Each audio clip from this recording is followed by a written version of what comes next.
Get ready for the dictation. Dictation will start in 5 seconds. Start.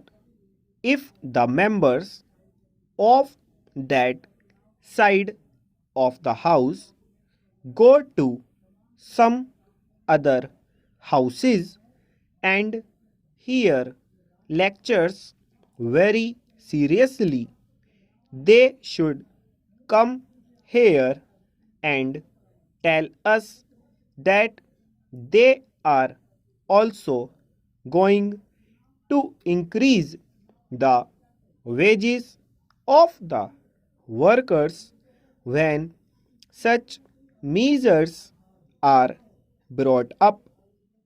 Such occasions are good occasions for them to begin to cultivate this thing because you have yet to learn the ABC of socialism first, and you cannot write a book or a poem or an article straightway, and we do not expect you to do it either.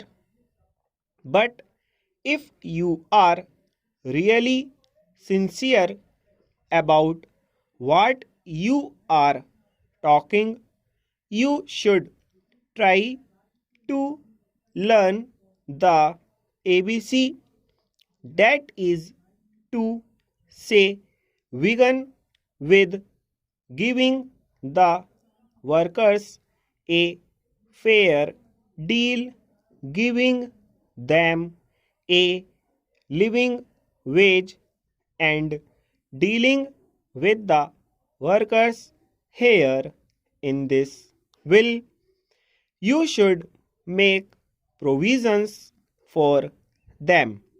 I do not suggest to the minister that in this will there should be provision that so much wages shall be given to the rubber plantation worker, or fix a scale and all that sort of thing.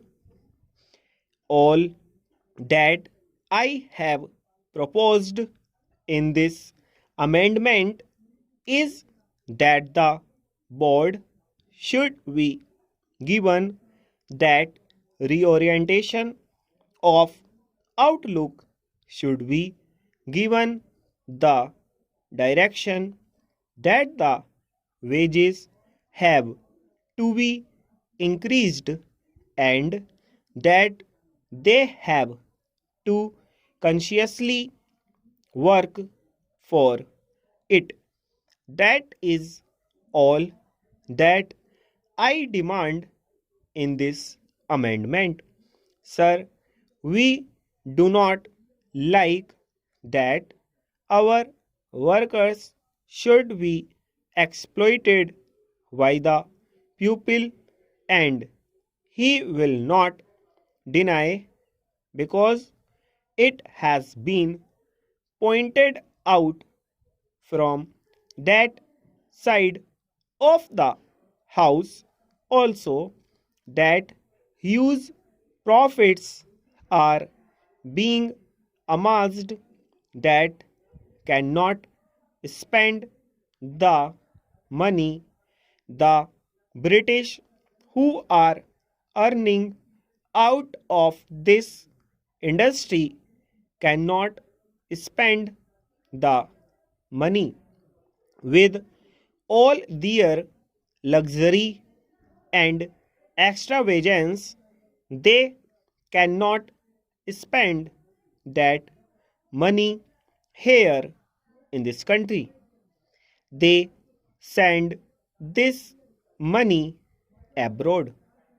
Even then, they retain some money in their hands, they would rather keep them in banks idle than give this money to the workers for watering their lot, for improving their conditions, which determines in the final analysis whether the production of the country would go up or not.